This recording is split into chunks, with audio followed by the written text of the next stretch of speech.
Everyone, welcome to District Plan Review Committee and welcome to our special guests, Commissioner Councillor Ewan Wilson and Mark Donovan, joining in out of enthusiasm. For quorum today we've got a minimum of 4, so Sarah, Rob, myself and Deputy Mayor Jeff at this stage, because we've got apologies from Mayor Paula, Councillor Angela and Mangai James. Just checking, oh yeah, you're good for time, Jeff. Worst case scenario is we go to 5 o'clock, so I'm just checking, does anyone need to get away so I can hold quorum? Before what time? 5 at the latest. I'm in your hands. And we've got Councillor Martin online too, great. This is a bit echoey. Is it echoey?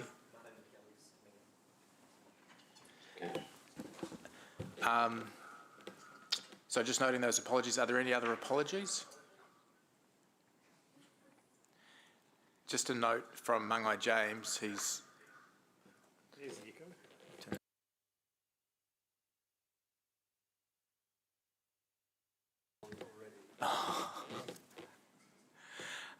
Mangai James is with a close family member who's very unwell, but just wanted to say he'd read through both the agenda and PX and was happy with where we were going, so I thought that was worth noting from a Mangai perspective, just as we progress today.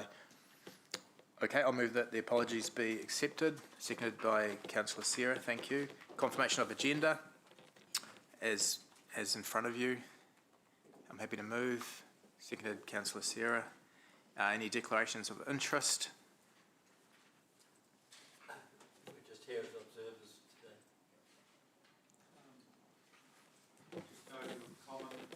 Deleted the other day as an EPOA, that was all. Sorry. On heritage issues. Sorry, say that again? I'm just saying, in terms of just noting that inevitably, in terms of affected property owners, in terms of your item in the Chair's report. You might have a potential declaration. No, I don't think I do, but I received a letter. Okay. As representing someone else, that's all. Just noting that. Okay, public forum. Don't think there is any. No, good. Confirmation of previous minutes, page 5 and diligent. Any questions for clarification?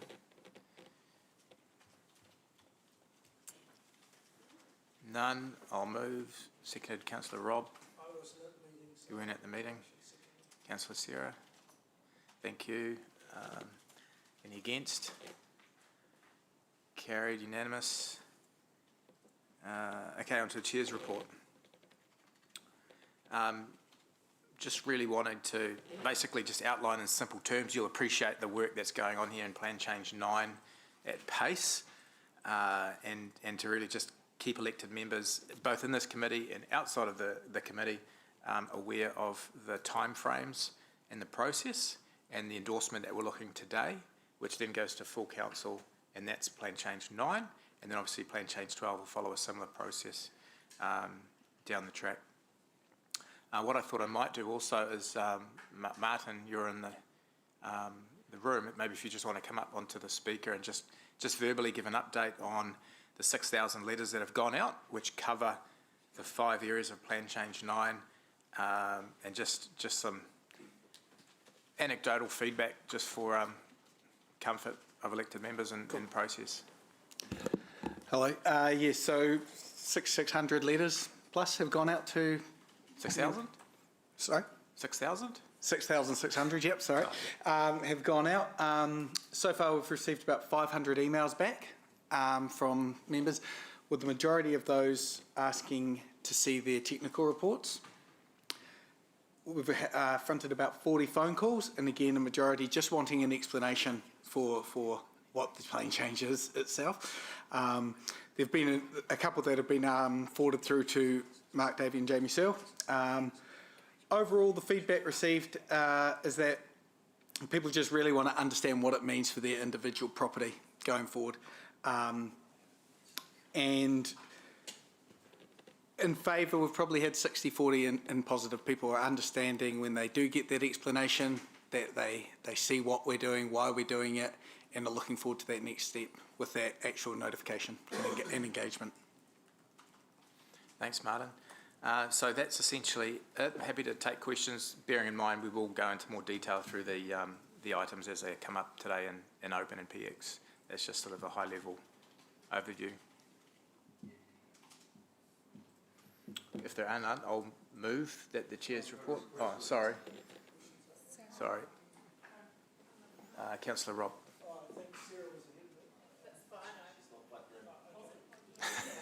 She's offline. I'll ask my question first then. Look, I've had some feedback from residents who have received the letters, and I believe that other councillors may have also received emails and or phone calls. And whilst I think your presentation to us today is correct, I believe that a number of a certain amount of the feedback is that they don't want to go onto webinars to discuss. They would far sooner have a town hall type meeting so that they have an opportunity for you to explain. And I think even with my limited knowledge, explaining what Plan 12 was, which I don't think was covered in the letter at all. Sorry, Rob, this was only for Plan Change 9. Yeah, I know, but this is about Plan Change 9 letters. But obviously Plan Change 9, as I read it, in my simplest mind, is a precursor to Plan Change 12, isn't it? Yeah, there has got to be a distinction between the two, though. Yeah, but the reason for 9 is because of 12. No, it's not. Oh, okay, well, certainly I understood sorry. one of the protections in 9. Sorry, just can you make it sure it's a question, Rob? We are in questions. Okay, all right. Well, that is my question. If it hasn't got any link at all, then obviously it's not part of the issue. But the issue is that that these callers do want to have a face-to-face meeting rather than participate in a webinar. So can you confirm we're going to have face-to-face? Absolutely. Next question. Yeah. So when the webinars were pitched, it was very much based on a number of issues going on. COVID was one. We were very aware of how many people we could get into a room and where we could do said face-to-face engagement. Yep. Heritage areas may be what you're talking about, because I have seen something around that. Yep. Heritage areas came in a bit later, so we were further down the track, but webinars were decided so that they had that longevity where people could watch them at any stage. They'll be saved down, be online. This is just really want to stress that this is still pre-notification. Yep. We will be going out and doing face-to-face engagement, and we're investigating the various ways that we can do that, be that at markets, be it council drop-in sessions, be it drop-in sessions at libraries, when we go to notification. Okay. So this is all still very much in that early phase. Okay. And just the last question, have you sorted out the delay? I believe the letter, and I haven't seen the letter, but it indicated that you would respond with a copy of the individual property report within so many days. And I understood from the calls I've had and the email that I sent on to Alice last night that they were beyond those days in terms of the response. I don't recall a date being put on the letter saying we will get you this report. We did say that we will look to provide the technical reports when they're ready. When they were ready, it wasn't feasible to send those individual reports out because they're actually quite significant. So what we've actually done is, if you would like a report, in the letter it says go to the web page. We've got a form on the web page, and that goes straight through to one of the team, who then is sending all of those detailed technical reports onto the individual. Okay, so that's working well now. Absolutely working really, okay, really thank well. you. Thanks, Chair. Just if I can, through the Chair, the next item we have on the agenda is specifically around Plan Change 9, which includes an update from the team on just some of the pre-engagement conversations and messages. So I'm just wondering through the Chair if we can potentially put some of those questions to the next agenda item as opposed to through the Chair's report. So I think, Marta, we can just keep it to kind of general comms, and if we get into specifics, we can deal with that through the next item if we can. Yeah, and that's been updated through some of that correspondence over the last week, Rob and Martin, I think you've seen. So the team are pivoting to up that level of communication. I just want to speak to the other point you raised, Rob, around the link between Plan Change 9 and 12, because you are right. The 5 elements in Plan Change 9 do act as qualifying matters which mitigate Plan Change 12, but they can't be seen as just to mitigate. They've got to be purist and robust in their own form, so that's. Sorry if I used the wrong word. No, it's travelling at pace, so it's important we understand those distinctions. Are there any other questions? Councillor Thompson, thanks, Martin.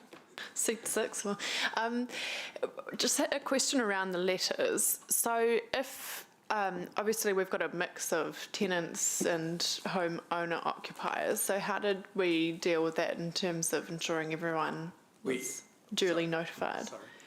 We use the rates database, so Okay. we sent it to the property owner. Yep. And for people who own numerous properties, they would have received multiple letters. Yeah.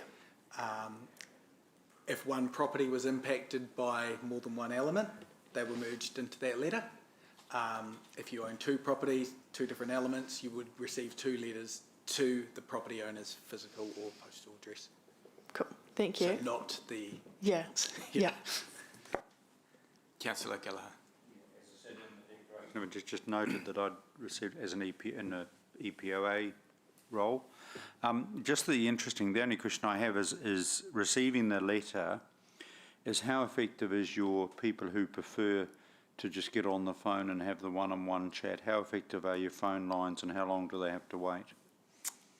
I couldn't give you an answer to that because I'm not actually the person who is answering them. I do know that our customer service team is triaging calls, so I gave them a pretty solid briefing and I meet with them weekly just to see how things are going.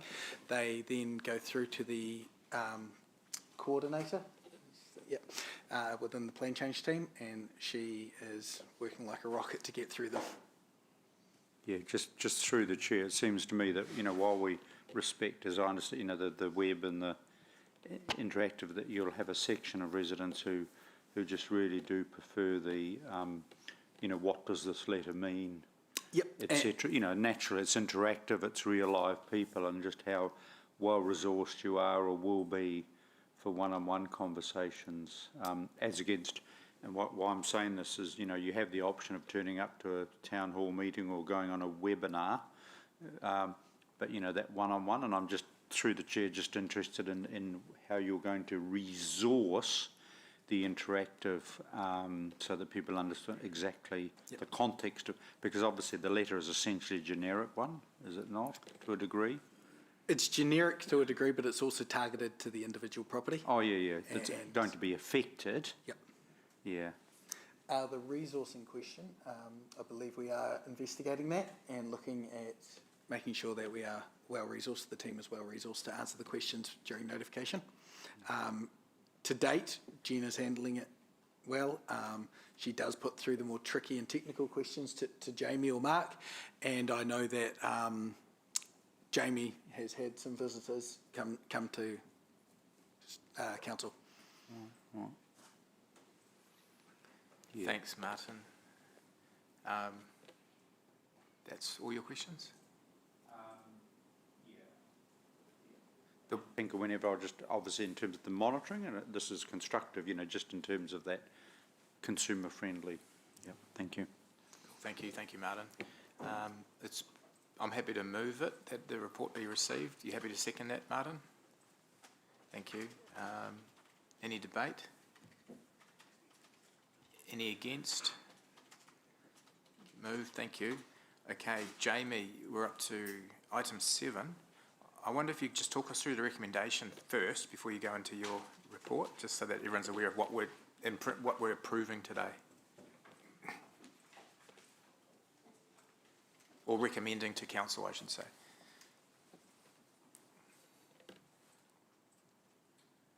So I guess, firstly, tenant goes over to you, councillor. So in terms of the resolution, and it's that this committee recommends to council on the 30th of June the approval to publicly notify Plan Change 9. As noted in the report, I guess the full suite of plan change documents, all the section 32, the planning provisions, the technical reports will all be appended to that 30 June agenda to support that decision at that meeting. Thank you. And are you, just in terms of your report today, are you going to walk through that presentation that's attached at the end? Correct. Is that related to this? So do you want to just run through it and then have questions at the end, or how do you Please, want? yeah, I think that's the best approach if you're happy with that. All right, in your hands.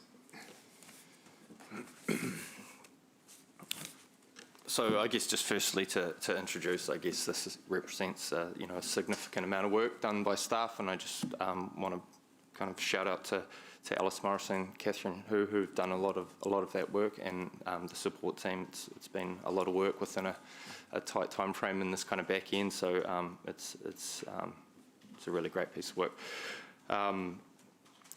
Touched on that point around the technical docs, so just pointed that out, and I'll just run through this brief presentation. The presentation's also in the Diligent at the very end. Last item, so it was uploaded to Diligent for those councillors who want it on their iPads. So just a recap, I guess, on the purpose, and the purpose is around providing a greater level of protection for historic heritage and Indigenous biodiversity within the city. But it's also, I guess, directly in response to statutory requirements under the Act and the regional policy statements, and to give effect to iwi management plans. The 5 topics: archaeological sites, built heritage, historic heritage areas, notable trees and significant areas. Next slide, please. So, the identification of significant heritage and Indigenous biodiversity values, they're a matter of national importance, so that's a Section 6C matter. So that's a key point around 4 of the 5 of these topics included in Plan Change 9, and that, I guess, links to what was discussed for the earlier item around identifying these areas through Plan Change 9 really helps set that foundation for these significant values to be protected. And that link to, I guess, HEC's response to the enabling housing legislation. I guess an example there is our current character areas cannot be protected and relied on in terms of a qualifying matter when it comes to Plan Change 12. So setting them up as heritage matters, which are Section 6C matters, really sets us on the right path there. The same goes for the SNAs that we're proposing to identify. They have there's no Section 6 kind of level of protection or identification there. So that's that link. We'll just dive into each of the topics now and just cover them off in brief. So firstly, archaeological sites. The key point here, I guess, is that there are 57 additional known NZ Archaeological Association sites being identified in the district plan through this process. That's impacting an additional 337 non-HEC properties. So that 57 is in addition to the existing 52 that are identified in the plan. And it's also worth noting that 42 of these additional sites, of the additional 57, are sites of are Māori sites.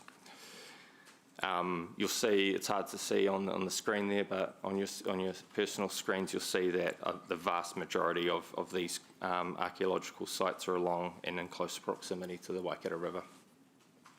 So if we go to the next slide, we'll just give you a bit of a overview of what this means, I guess, and what the changes are through Plan Change 9. So what we've done is revise the mapping of the extent of each of those existing district plan sites to make sure that's accurate. It's identifying those new 57 sites and the extent of those 57 sites. It's strengthening the requirement for engagement through the resource consenting process for engagement with Heritage New Zealand and Mana Whenua. And there's some benefits and costs there, I guess, at a very high level around, like the benefits being that it provides certainty that these sites are known to landowners and that there's a degree of protection for them, that more information for landowners is available to meet their obligations under the Heritage New Zealand Pouahere Tonga Act as well. Many landowners may not be aware that those existing sites are actually there, and the costs obviously around the administration costs for additional properties to potentially need to get resource consent for certain activities. If we go to built heritage, please, next slide. So built heritage, this component of the plan change includes an additional 182 buildings and structures being identified and scheduled in the district plan. That's in addition to the 121 existing built heritage items. Next slide, thank you. So in terms of impact, like non-HEC property impacts, that's 170 new buildings and structures. The key changes through Plan Change 9, obviously the addition of these new buildings and structures that have significant heritage value, some amendments to the rules, particularly around maintenance and repairs and reconstruction and reinstatement. So that's around kind of, I guess, being providing clarity and ensuring that landowners know what they can and can't do in terms of resource consent. So there's provision there for protection, like maintenance that's around protection and prevention of deterioration, weatherproofing, painting and plumbing, electrical work, remedy of decay, and subject to using kind of similar materials. So there's some provision there for clarity. The benefits, I think, and the costs there kind of speak for themselves. HHAs, next slide. So the HHA work has identified 32 defined areas within the city that have significant heritage value. Approximately 3,000 properties are impacted by the proposed HHA. It's worth noting that 2,000 of those are within an existing identified character or heritage zone within the district plan. If we go to the next slide. I guess it's important to note here that as part of Plan Change 9, we're not looking to change the underlying zoning for those HHAs. So I guess roughly 2/3 of those 3,000 properties, they will retain for the time being, as far as Plan Change 9 is concerned, the underlying special character zone. The zoning will be a matter for Plan Change 12 to deal with, and that's that clarity and split between the scope of both PC9 and PC12. So the key changes in terms of HHAs, I guess it's that they're being introduced. Some of the key planning provisions are around demolition, additions, alterations and relocation of buildings, and that those will be controlled through a resource consenting process. This is similar to some of the provisions that are within those special character zones, but I guess with some kind of refinement there through that process. Again, the benefits and costs essentially speak for themselves there, that you're retaining those heritage values, but there will be a cost to individual landowners for resource consents for certain activities.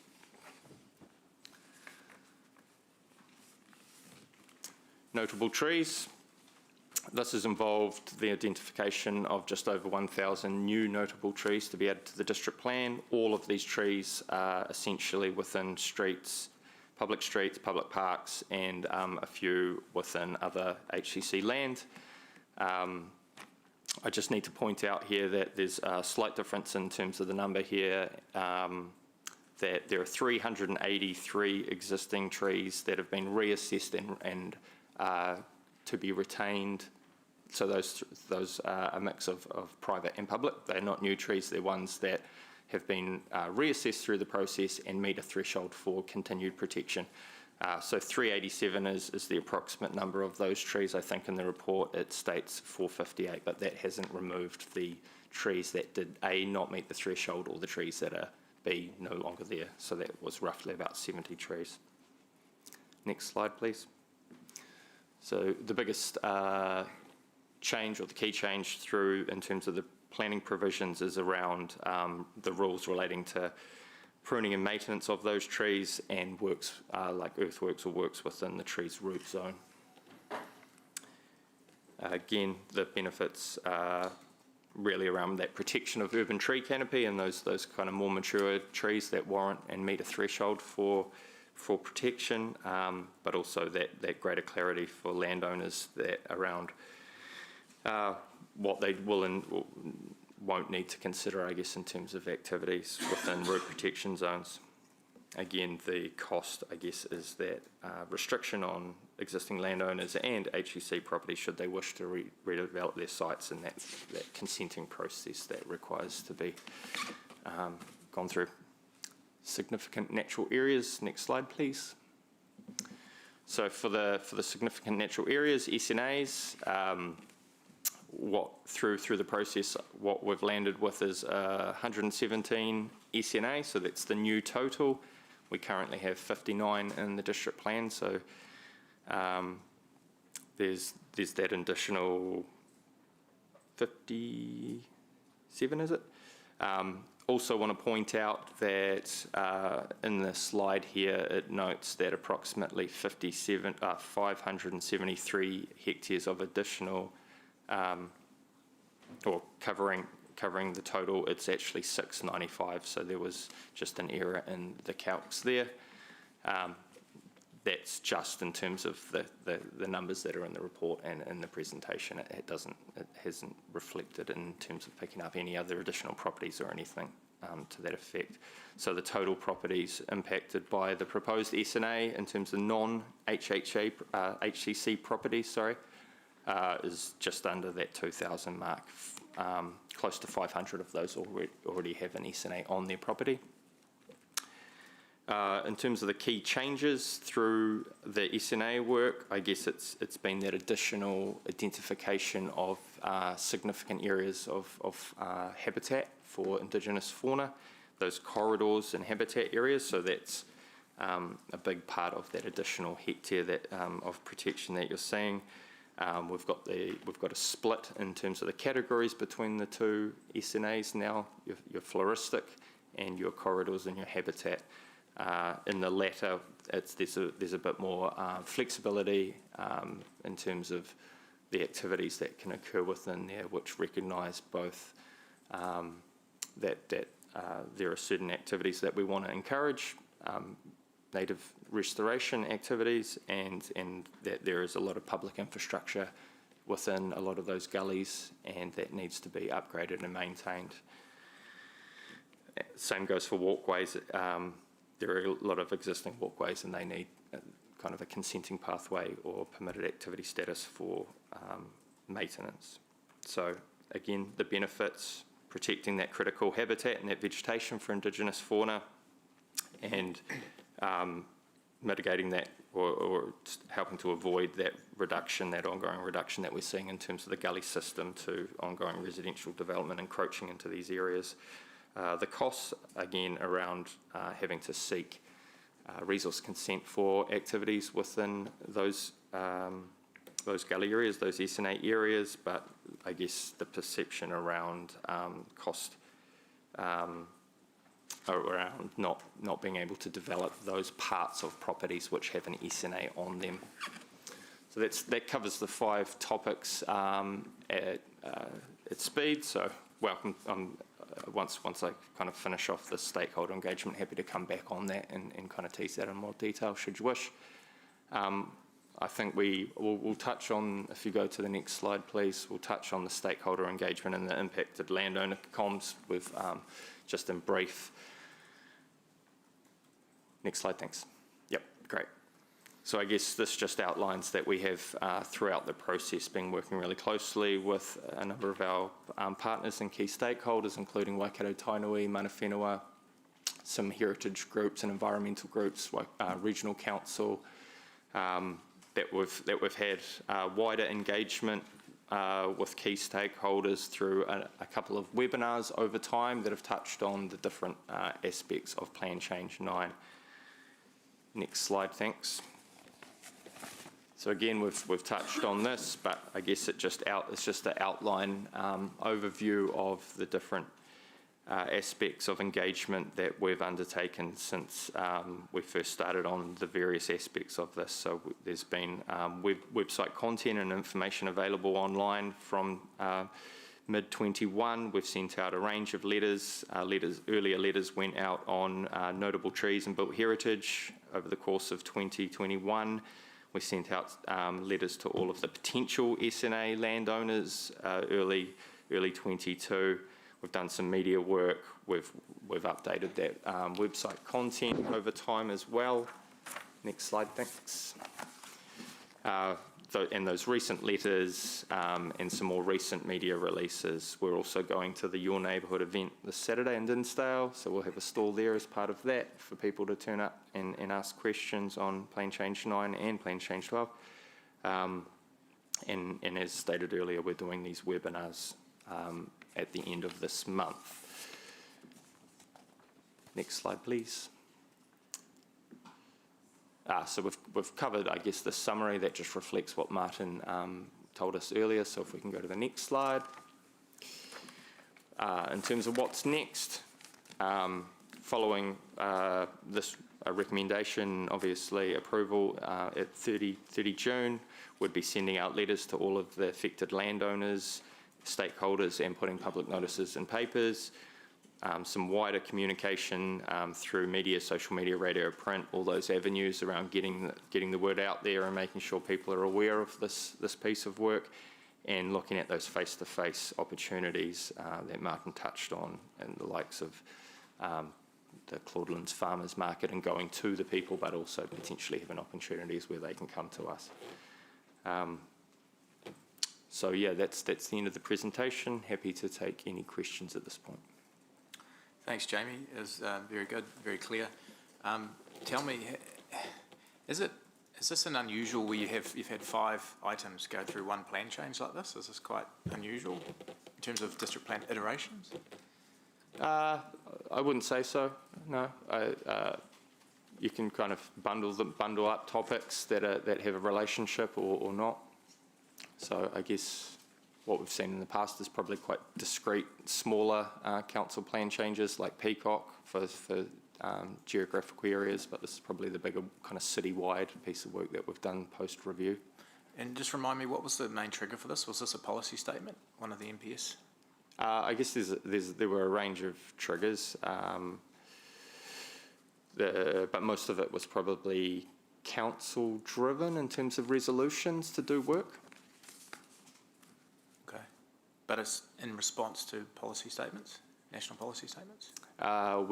There is no current NPS, Indigenous Biodiversity. There's an exposure draft on that. I guess there's the Waikato Regional Policy Statement and the direction in there to do some of this work and how you do some of this work. Okay, thank you. I've got questions from Councillor Pascoe and then Deputy Mayor. Thanks, Chair. I've got some questions around archaeological sites, and you state that there's 337 new ones. Will the plan set out quite clearly what landowners who are on an archaeological site are required to do insofar as getting consent from council for any activity on their site? And I'm thinking here of, does it go as far as a trailer load of topsoil going on their garden, or a concrete driveway, or are they the sort of things that would trigger the need for some sort of consent or consultation with the council? So firstly, there are 57 additional sites. There are 337 properties that are impacted by those 57 sites. Those are non-council sites? Correct. Yeah, okay, sorry. Yeah. It does say 337 new on page 73, on the update page on sites. It says there's a total of 506, 337 new and 169 already. Oh, yes, that's the number of properties impacted, yeah. Okay, well, irrespective of whether they're new or not. Yeah.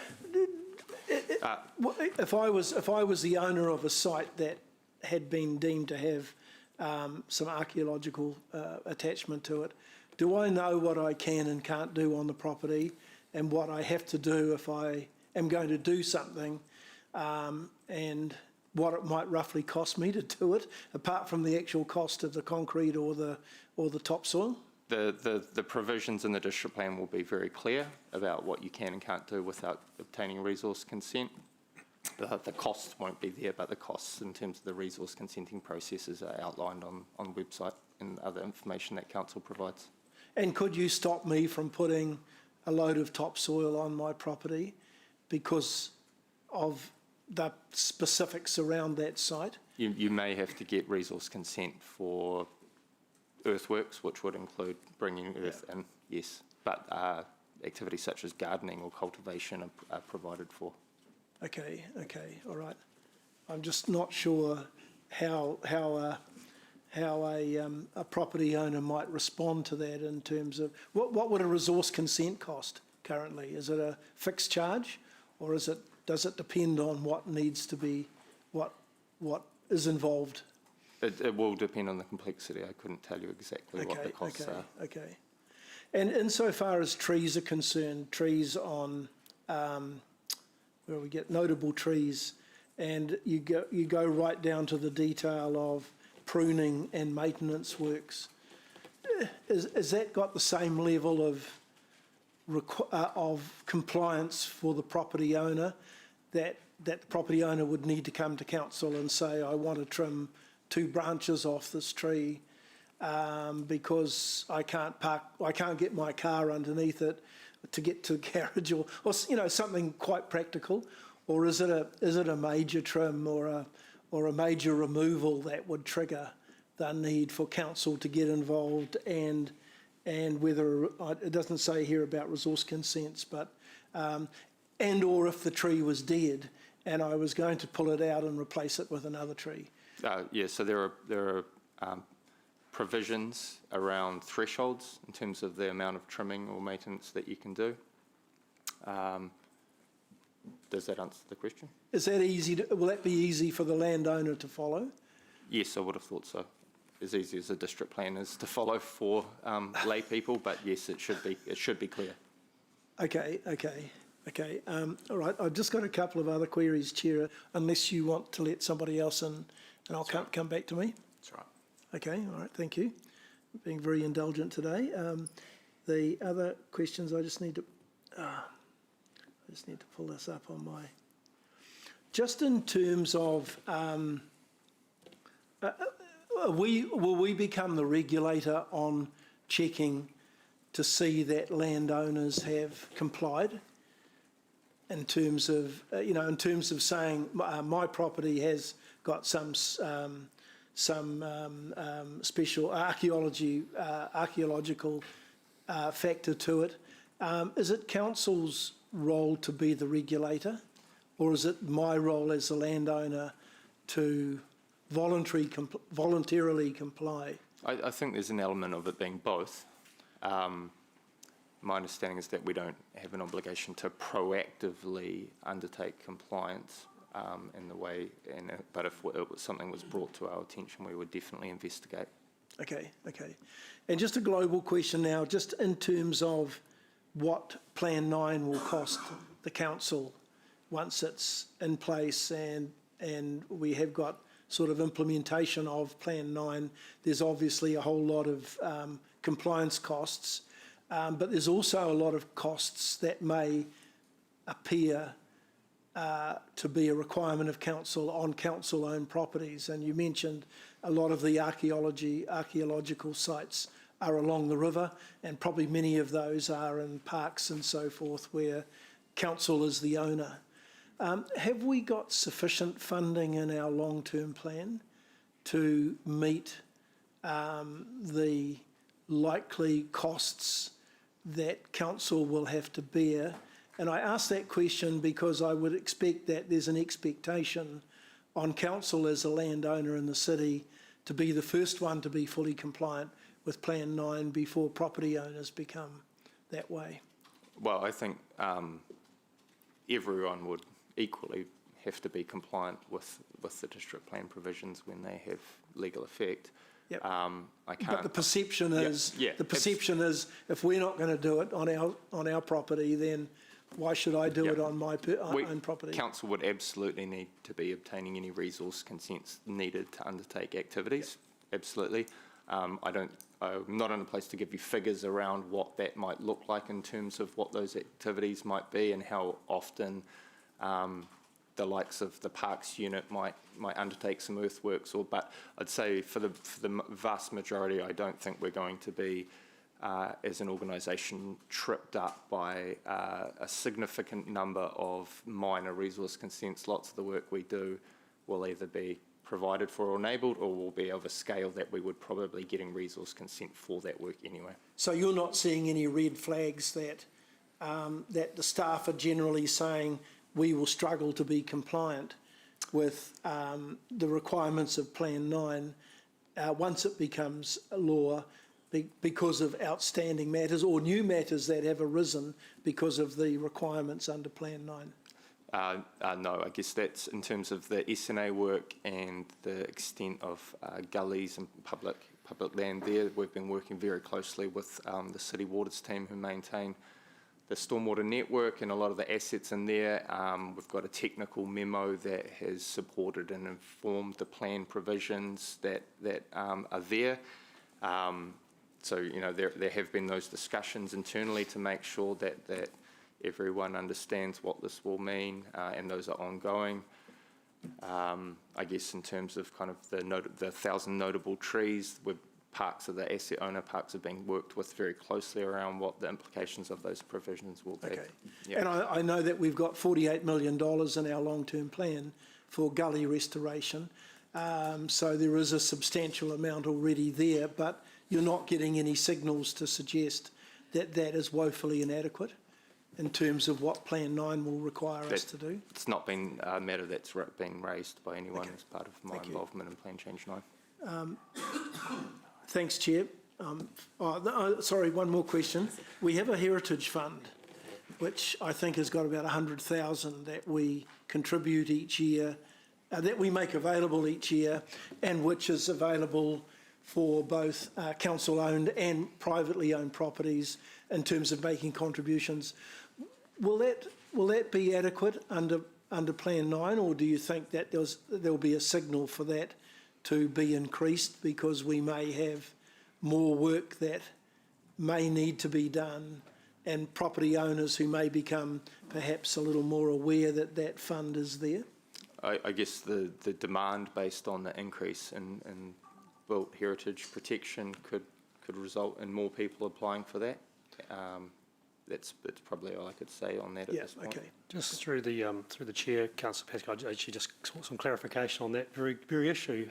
There's 80,000 in that fund, not 100. It was 100, but it was being reduced. But I'd like to sit down with Mark and the team and just have another look at the quantum of that fund and also the criteria. My understanding it's available to heritage and archaeological sites. It's only for private landowners, not council.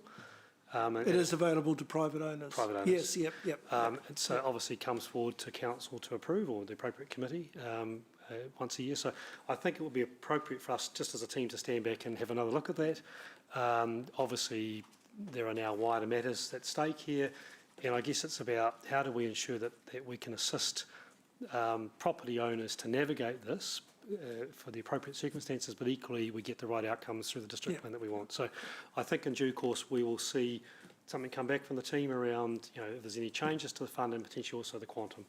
Okay, my initial reaction would be 80k is probably insufficient. I think it should be higher, but we need to do some more work just to look at that. Yep, okay, thank you. Thanks, Chair.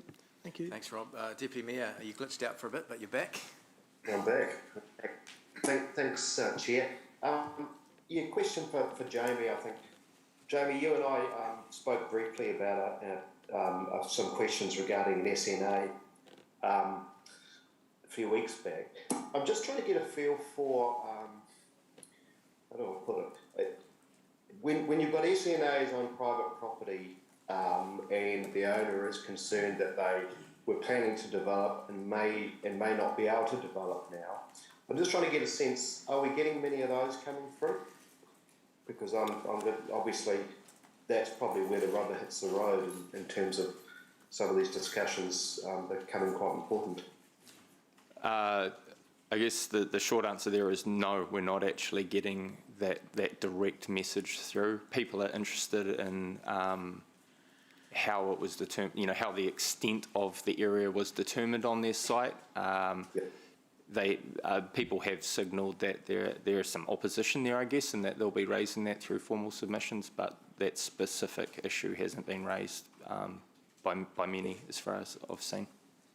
Okay, and so they'll have that formal submission process and all that sort of thing. But you will be presumably making attempts to have good conversations before it gets to that formal submission process? Well, I guess essentially in terms of the SNA work, following those earlier letters, there's limited opportunity, I guess, between now and the 30th of June. But that was the purpose of the letter that went out late May, early June, is to really kind of advise landowners that we'd done some further thinking and revision following that initial feedback, and where we've landed is kind of where we've landed.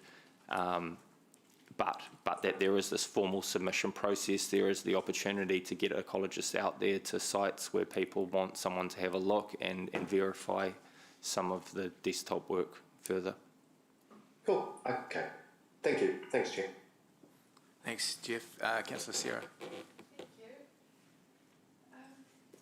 Jamie, I've got a few questions just around, I guess, the SNAs and then the HHAs. For the SNAs, obviously we're wanting to allow people to do things like remove exotic trees, and we want to be able to put paths through and things. But then there's still also, I guess, an opening for people to remove, like, how big is that opening if you get apply for a resource consent to actually just remove vegetation and develop a site? I would say it's closed. Okay. Through these provisions. Yeah. Okay. So where it says in that table, the placement or construction of any new building, etc., it would be, or removal of vegetation, I guess. It might be that you could put a tiny shed or something for your tools, but you still have to apply for a resource consent, or is that kind Correct. Yeah.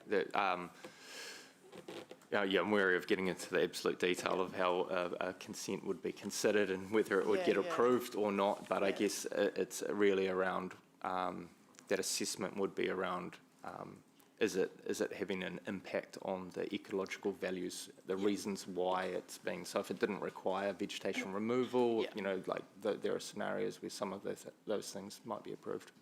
Okay, yeah, but it's a strong barrier basically Correct. against development. Okay, and in terms of, so to the historic heritage areas, a similar question, what, I guess, if you've got a property which isn't actually kind of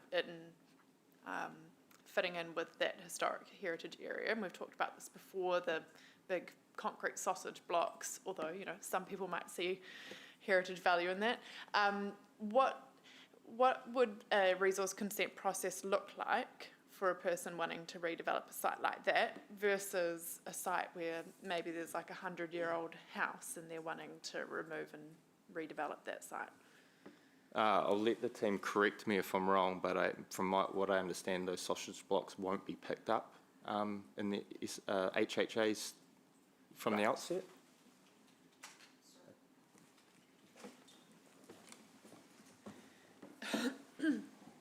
Thanks, Kath.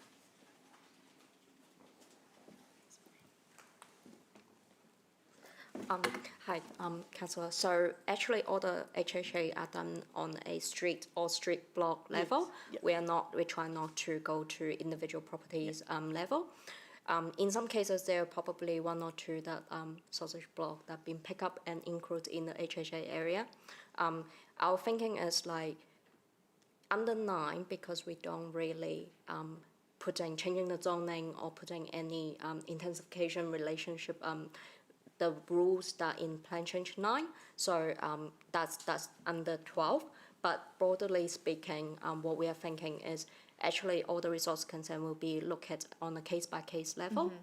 So if there are development that is actually responds to and respect the heritage value, and then the consent team will look at that and then make a decision on the proposal. Yeah. Right. And so in terms of, I guess, looking at case by case, it might be that you've got a particularly unattractive house on a site which actually they could improve where they could improve that, I guess, amenity. But then say if you had a house of which I guess you will have already picked up the properties where the built house itself has particular heritage value in itself. Is that right?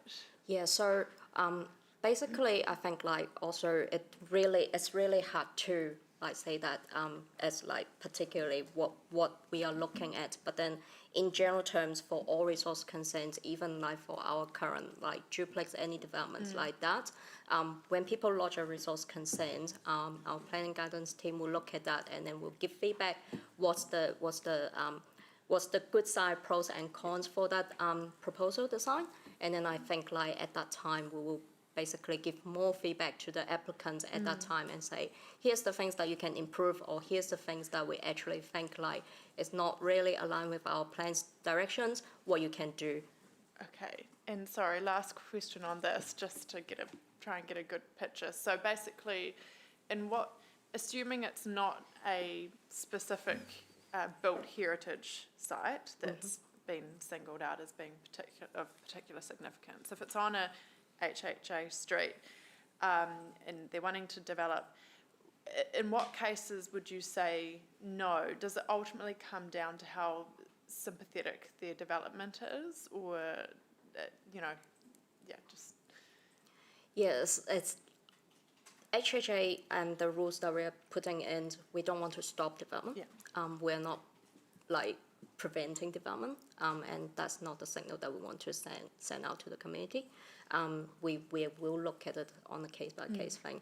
And then also what we're doing as part of Plan Change 9 is we're setting a really clear directions of what we're looking at for HHA, and then what things that people need to look at. That is actually also consistent with the criteria that like we're looking at as the beginning, how we identify those areas.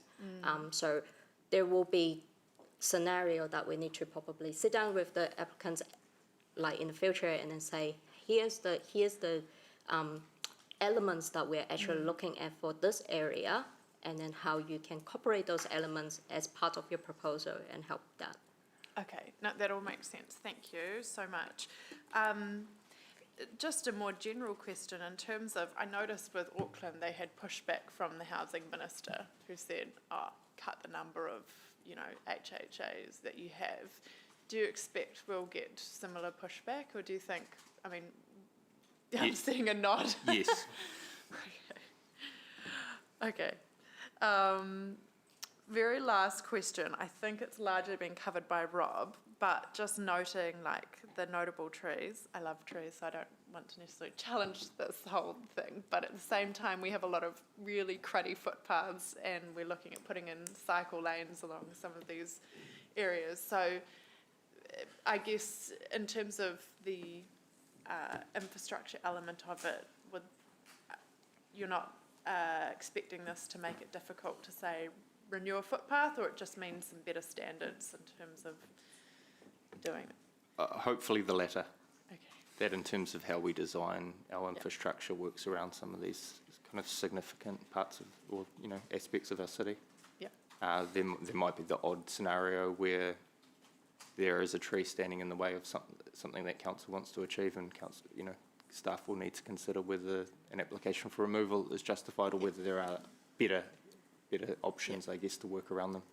And the fact that 70 trees that were notable are now not or gone, does that kind of speak to how hard this is to enforce, that people just chop them down anyway? Or is it that they've been damaged or just... So I think it's roughly half of those were trees that were no longer there.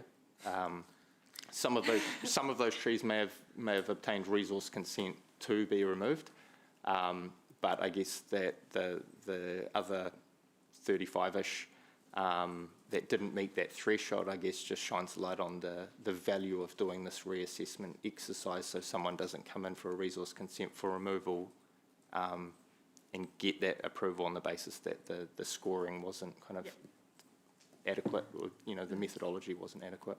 Cool. All right. Thank you. Thank you so much. Councillor, through you, Chair, if I could just come back to the question Councillor Thompson raised in terms of Auckland's approach to heritage, just like to clarify. So Auckland's approach was in terms of character, not heritage. The important distinction between what they did and what we're doing is heritage. We're looking at heritage, and that bumps us up into a Section 6 matter of national importance, which is why the team's gone through such a significant piece of work as they have in terms of the robustness of it, assessing these areas. So I suppose I would say that our approach is a lot more, there's a fair bit more science behind it. We are, I guess, reaching for a higher hurdle to afford those areas protection. And by doing so, if they are deemed to meet those hurdles, which we obviously believe they are afforded some protection from intensification under Plan Change 12.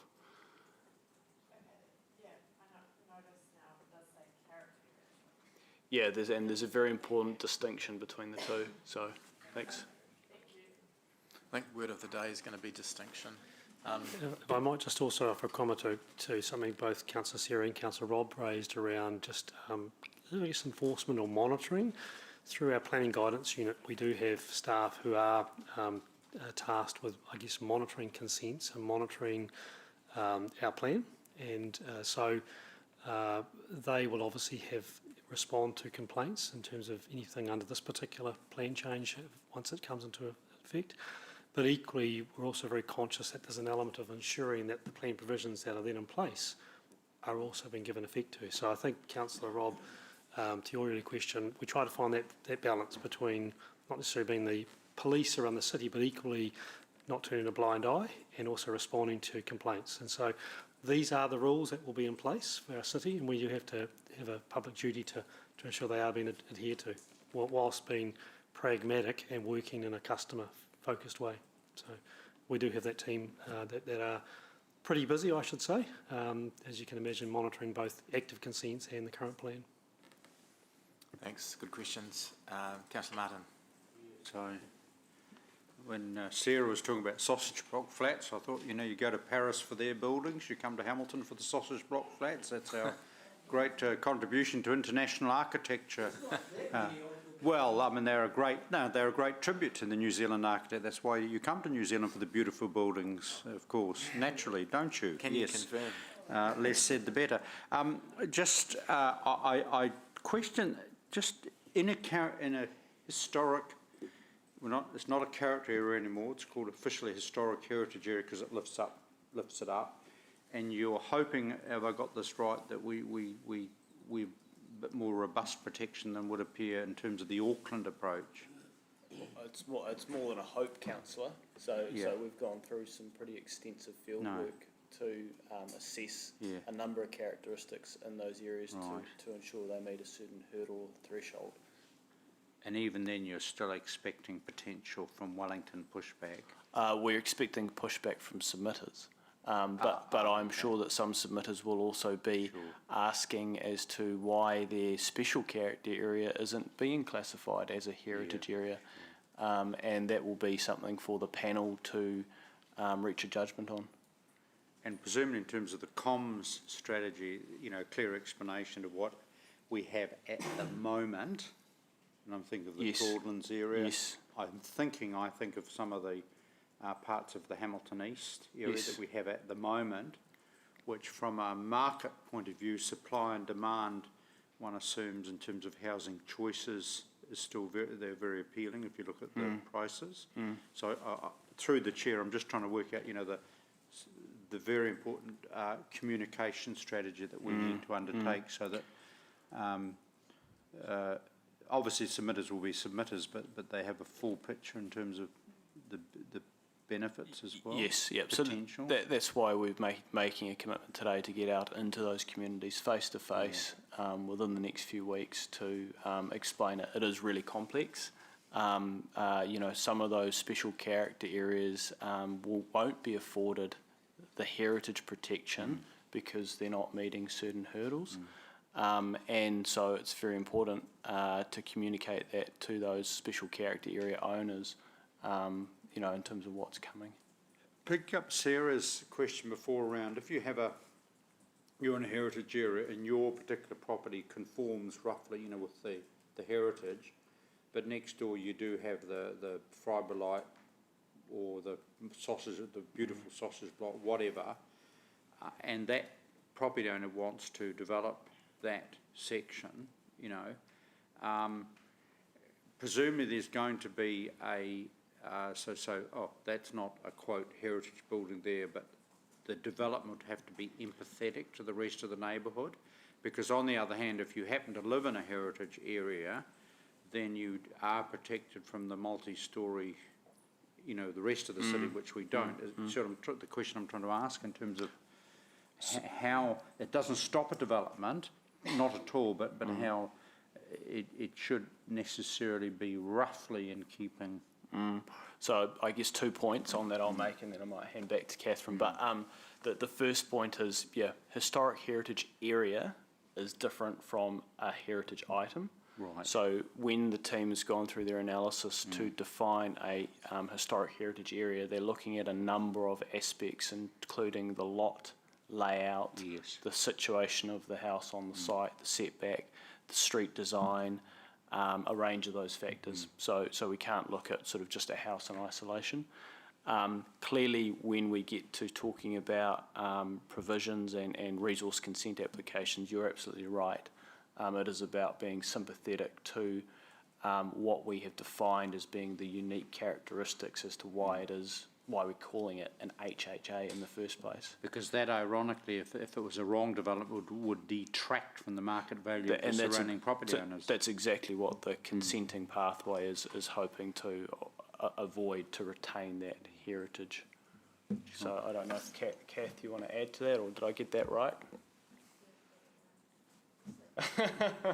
Yeah, no, just following up for Sarah, I think it's a good, Sarah's question was a good one, because obviously there's, through the chair, trying to, you know, the notion of win-win in terms of, you know, there are advantages to property owners who will choose, you know, because obviously a neighbourhood will have a feature which I would assume would have in terms of supply and demand. Yeah. Not having a bog standard 3-storey multiple sausage block chucked in next to them. Yeah, I guess I'd make one point on that, and that is you'll have two very different polar opposite views. Yeah. One of those who are wanting to maximise their development yield and development rights on their site. The other who are very happy with the current look and feel of their neighbourhood and would like that retained. And so there is going to be a very interesting discussion to be had through the submission phase and through hearings on that. Just final question that Rob Pascoe raised, and it's what I call the Gordon Chesterman $80,000 Heritage Fund, because it was Gordon, and you know, Gordon Chesterman, our former Deputy Mayor, who really promoted this, and I honour him for that. The relevant question is, with the growth of this new plan, I'm just wondering, obviously, is that going to be an action note that we take? Because I'm interested in the examples from other towns like Dunedin, Christchurch, how their funds work to help also private property owners. So this is the pluses and minuses, that in some cases in return for a property owner having a heritage where he or she can't just do what they like, but the fund is predicated on wanting to encourage this, but also as a bit of a, dare I say it, return deal. And I'm wondering through the chair, what action we should take. I think it's potentially beyond the scope, but Blair's noted that it needs to come back. They're going to look at that, but it's beyond our decision. I mean, obviously, this is not this meeting to propose increases or decreases or whatever, but the motive of the question is just to ensure a tool in the toolbox that may or may not assist property owners in future, as they are currently doing in some cases. Yeah, Councillor, I think your point is in terms of the carrot and the stick. So, I mean, what we're talking about here through SNAs as well, to Councillor Pascoe's point, you know, these are rules or protections we're putting in place. Ordinary person will not run into them unless they are wanting to develop or do something on their site. but we also need to be thinking about, well, how do we achieve those broader outcomes, which is why we're imposing the rules in the first place, which is in terms of gully rehabilitation and heritage enhancement. Yeah, and just noting the work of Alice as well, be quite good just to have a bit of a historical summary in another place of how that fund's worked to date and where the demand has been, would be quite, seriously, I think, quite useful. I know that's sort of a parallel item, but it is still relevant to the work we're doing. What's the committee that comes through, Blair? Do you know? I understand it currently goes to council, but I think we'll have a good look at that, Councillor Martin, Chair Ryan, and look at it may be something that comes to the new council, but certainly I think it's appropriate to have another look at that fund and the criteria and the policy, and to make sure it's fit for purpose with this new plan change. So thank you. Sure. Thank you. Thank you. Some good questions, everyone. Thank you, Mark and Jamie. Is that the end of questions for everyone? Because we will go to the recommendation, if it is. It's been pretty well covered. So we'll go back to page Sorry, 12. Yep, Sarah? Last question, and this, I'm just wondering if Mark or Jamie, you could just walk me through very quickly the process. So basically, just to make sure I've got it right. So we'll notify this. There'll be a formal submission period. At that point, once submissions go to the commissioners, at that point we're kind of hands off as a council. So any further changes or anything are basically made by the commissioners at that point. Correct? That's correct, and that's, I guess, speaks to the recommendation, the staff recommendation here, which just clarifies that council is delegating its powers to hear, determine and make decisions on all submissions. And in terms of the scope that they would have to then change what we've proposed, to what how far does that scope reach?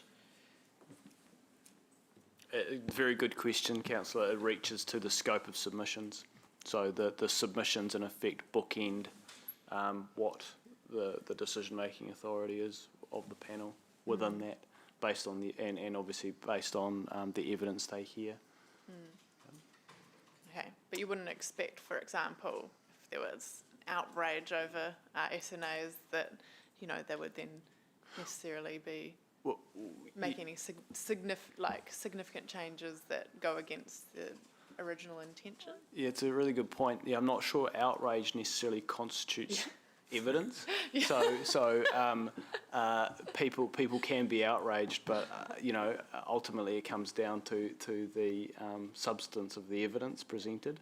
So it would be a question of whether it, on a technical basis, it's an SNA or not, or whether with the HHA, whether on a technical basis it should be able to actually meet the threshold. Yes. Yeah.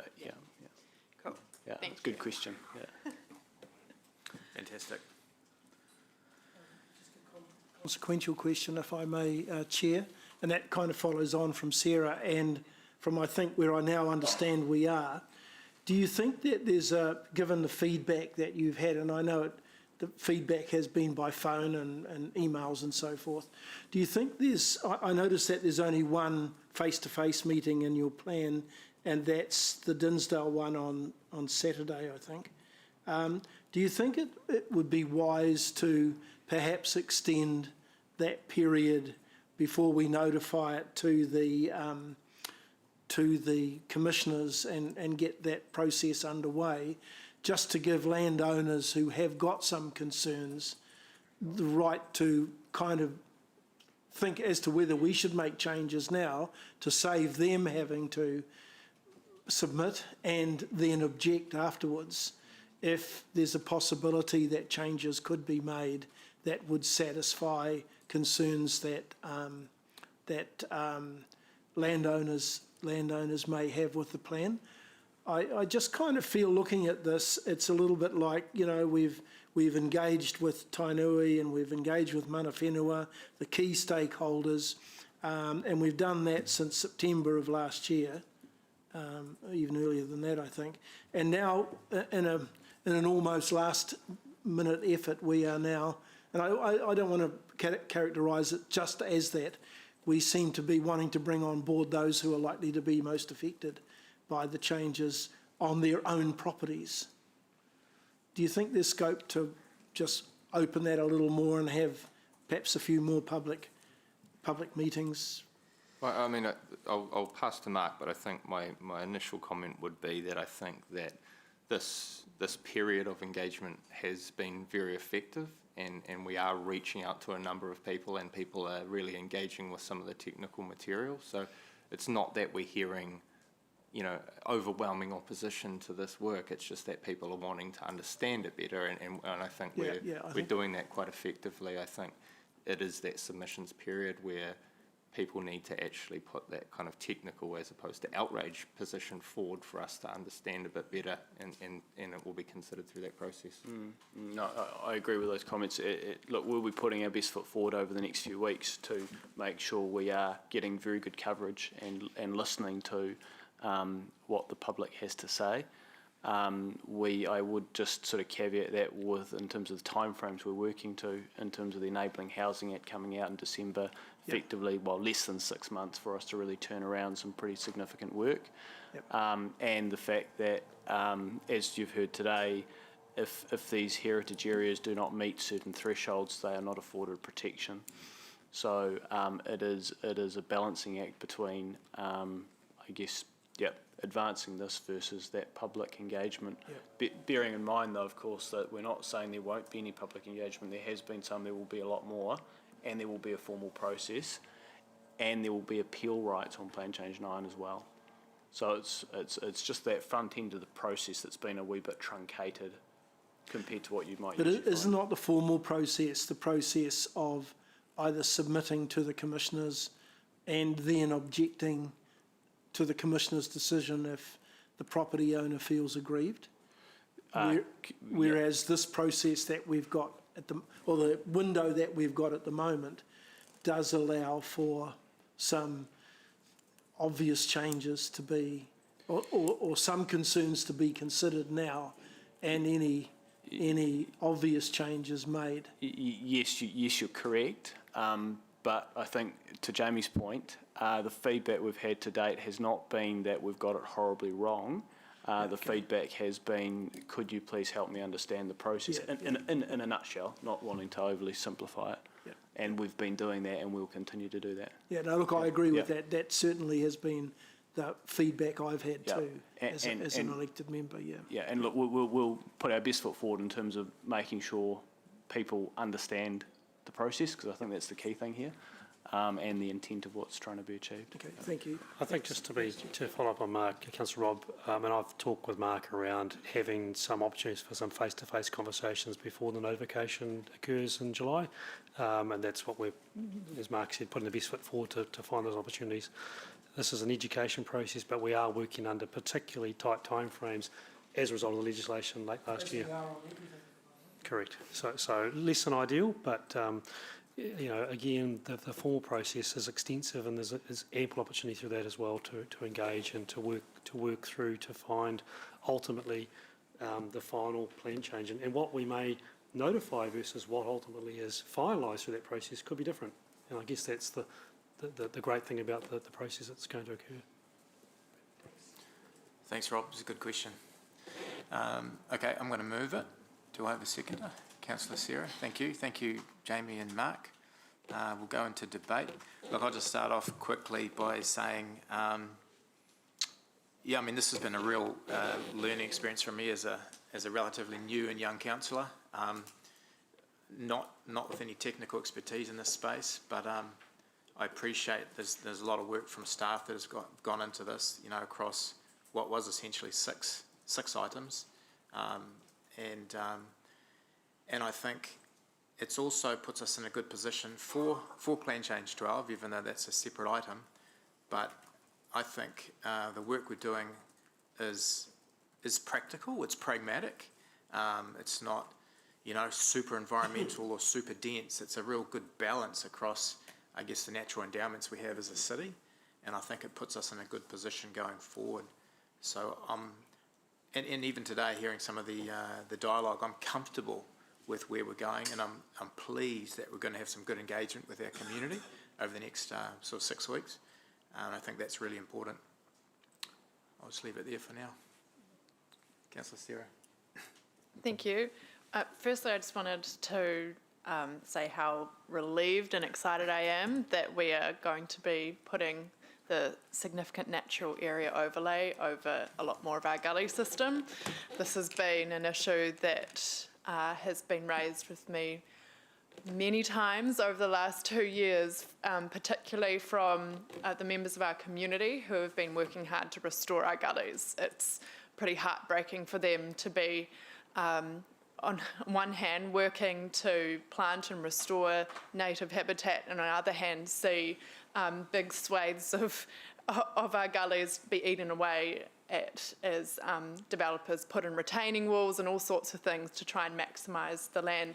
And it was incredibly frustrating to see gully sections put up by real estate agents with things like, development opportunity. And I was tempted to say the council needs to buy this property to save it, but that's not practical. So this is a practical and a long lasting solution, and I think there'll be many people in the community who will be relieved. I'm sorry that George Lusty, who came to submit a few times to us on this, has left this earth before this plan change could, come into being, but he would be incredibly happy to see it. So thank you for your work on that, and also obviously supportive of many of the other aspects of this. I was a little surprised when I saw the extent of the historic heritage areas, and I guess it's unfortunate that a lot of our heritage is right next door to where we have Central City and a lot of our amenity, and it's the perfect place to have great density. But at the same time, we've already lost a lot of heritage in our city, and I think that this is an important value to also be looking after and protecting. So I've come to a place where I'm happy with it, and I think that it sounds like we've made a really robust assessment there, and I think that a lot of residents will be really relieved who live in that area to see these protections still in place for large parts of it, because they live there because in many cases they value that heritage. And so I think that having sympathetic development in those areas is a really positive thing. Yeah, I'll leave it there. Thanks. Thank you for all of your work. What a massive amount of work that has been and still is to come. Thanks, Sarah. Councillor Rob. Yeah, thanks, Chair. And look, I'm in this instance going to agree with Sarah. I think there are lots of good things about Plan 9, and I think one of the things in my mind is that it reaffirms a good deal of the environmental aspirations that we developed and funded through the long-term plan. As the watchdog on the council's purse, of course, I always have a little bit of a worry whether we have got enough money in those budgets to meet those aspirations, but I'm absolutely certain that we're off to a good start, and I think Plan 9 is part of that, is part of the rule book, if you like, behind delivering those aspirations. I do, though, want to record our most recent track record around communication with our community, and this is why I'm really keen to make sure that we do exhaust all possible avenues of communication, in this instance with the landowners and those who are most likely affected. I know from experience they may have an axe to grind with us, but if we give them a chance in a public meeting or however they want that, if we give them the chance to give us their view, even if we do resort to a different outcome, they will feel much more happier that they have been consulted rather than not have been consulted at all, or consulted in a way that they find difficult or foreign to get their particular message across. So I think the opportunity is here, and I take the assurance from Jamie and from Mark and from our comms that we will exhaust those areas and make sure that once we submit this plan for approval for the commissioners, that we have covered off those residents and most of them ratepayers who have got properties that may be affected by this rule change. Thank you. Thank you. Councillor Gallagher. Interesting issue because if we look at the map of the city, the vast bulk of the city is in a situation where they can be house and then suddenly next door is sold, and literally, which I'm witnessing by driving as we all are, houses are lifted off totally, and okay if it's a single story duplex, but in terms of the legislation, then of course we're looking at this incredible intensification, and an individual property owner has very little power over what happens next door. I think what is important about this particularly, I'm looking at the historic heritage areas, is in terms of our comms, explain what we've had at present, and I'm using the Claudelands area as an example, so that people have got to see context of just what is changing, what is altering, and kind of, because obviously from what I see of this, we're building on some work that has already been done, and I think I certainly agree with Rob, and I think sort of whether you maximise the drop-in sessions, because I raised the question earlier, but got the form letter, and often those form letters, with respect, won't mean too much to the recipient, and they may go, and I think even if just the opportunity of, there's a drop-in session, there's a hotline, so once stuff is explained to people, then they go away and reflect, and as a property owner, am I better off to be in this particular historic neighbourhood in terms of both in terms of environment and neighbourhood, but also if I'm going to have a little look at the market also in terms of supply and demand, because I will still argue that there's going to be considerable demand, as we've found in Auckland. If you want to look at property values, go off to Mount Eden and some of those places, excuse me, because obviously, so in the Hamilton context, trying to, if you like, effect a win-win. The also important thing to stress is that this then goes to a commission. This goes through due process as well. And so certainly commend the staff for the work that's been done to date, but want to stress that I think the comprehensiveness of communication and interaction with property owners is obviously going to be critical. Thank you. No more debate? Okay, we will go to the vote. As per recommendation, page 12. Those in favour? Go show of hands. Councillor Jeffs accepting. Approved, carried unanimously. Thank you. Thank you, team. Do we have a 10-minute break, or will we push through? Sarah's nodding for a break. At 10 minutes, come back at 35 past. Is that all right?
get underway, everyone. 5 o'clock is a guideline, not a. What do they say about speed? They're a Not a target. Not a target. Thank you, Deputy Mayor. It's not a target. 3:30 is the target. 3:30. All right. We just had Funky Town playing in the background here for our district plan review meeting. General Manager's report. Who's presenting? Page 43. Thank you, through the Chair. Look, I'm going to largely take this report as read, but I'll just highlight a couple of matters before I do. First of those is really just the just acknowledging the team and the substantial workload that they are currently just working through, both in terms of the Plan Change 9, Plan Change 12, but equally the associated work that surrounds it and the other work of the team as well under very, very tight timeframes. So just, again, a thank you to the team and the exemplary work that they are doing. Also, secondly, just to acknowledge the communications team who, we've got Simone and Martin down the back, who have been working extensively with the staff here on the plan changes, because as you've noted in the previous item, the communications is critical to actually engage and ensure people understand what we're doing and why we're doing it and how we can actually together get the right outcomes for our community. The other item in the report, you'll note there's a recommendation there just to amend the scope of the project to include the waters connection policy workstream. This is an integral part of Plan Change 12.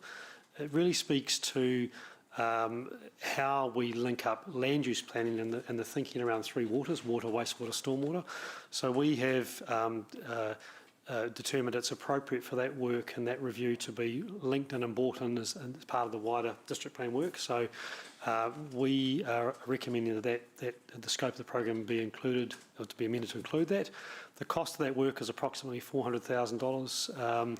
That can be met from within the overall district plan budget, and as I said, it's an integral part of the wider land use and infrastructure planning and thinking integration to deliver a good outcome for our city. So our recommendation is that their scope just be amended to include that work. And to be fair, the team are already working with the three water staff on that, and it'll be a piece of work that runs in parallel and beyond Plan Change 12, so that we can ensure that there are good linkages there. So happy to take any questions on those matters or anything else in the report through the Chair.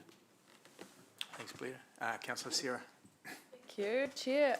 Thanks, Blair. Just a question on page 47. 47 of the report, or 46 of diligent, where it's got Roman numeral 1 draft, talks about unresolved delays in infrastructure decisions risk us continuing to meet milestones. What does that mean? What decisions are those? Thanks, Councillor, through you, Chair. 46 of diligent.